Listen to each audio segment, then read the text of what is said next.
আশেপাশে পুকুরে অনেক পাঙ্গাস মাছ ছিল, তাই ধরার জন্য ছোট্ট একটি পদ্ধতিতে আমরা একটা তাগি নিলাম। সেই তাগিতে আটা আর পাউরুটি মিশ দিয়ে পাঙ্গাস মাছ ধরার জন্য চলে আসলাম।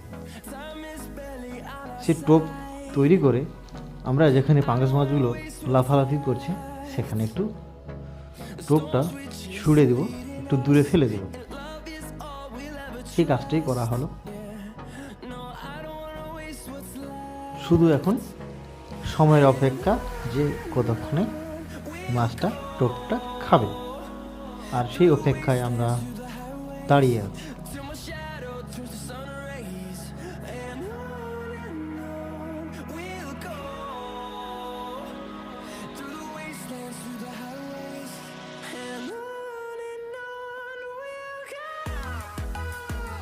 সময় পার হতে না পার হতেই মাছ আবার টোপ গিলে নিয়েছে। বুঝতে পারলাম যে সে সুতো টানতে শুরু করেছিল।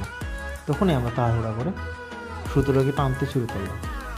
কাছাকাছি কি মাছটাকে নিয়ে এসেছি যেন আবার দূরে না পালিয়ে যায়।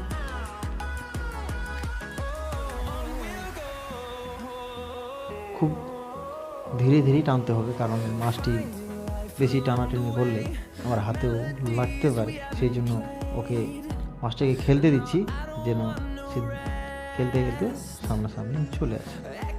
কাছাকাছি নিয়ে আসলাম, এবার হাত দিয়ে ধরবো, কারণ পাঙ্গাস মাছে কাঁটা থাকে।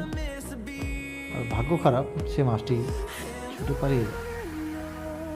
আবার দ্বিতীয়বার আটা দিয়ে আবার দেওয়ার পর আবার কিছুক্ষণ পর আবার ধরে নিয়েছে। সে মাছটিকে খুব তাড়াতাড়ি করে নিয়ে আসলাম যেন প্রথমের মতো মাছটা আবার এই মাছটা যেন পালিয়ে না যায়। কাছে নিয়ে আসা হলো।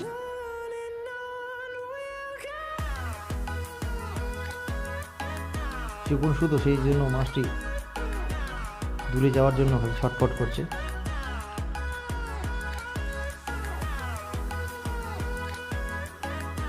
দীর্ঘক্ষণ সময়ের অপেক্ষায় সেই মাছটিকে আমি ধরতে পেলাম। পুকুরের মাছ, পাঙ্গাস মাছ খুব টেস্ট হয়। যেমন সমুদ্রে পাঙ্গাস মাছ পাওয়া যায়, সেগুলো অনেক রকম খাবার খায়, কিন্তু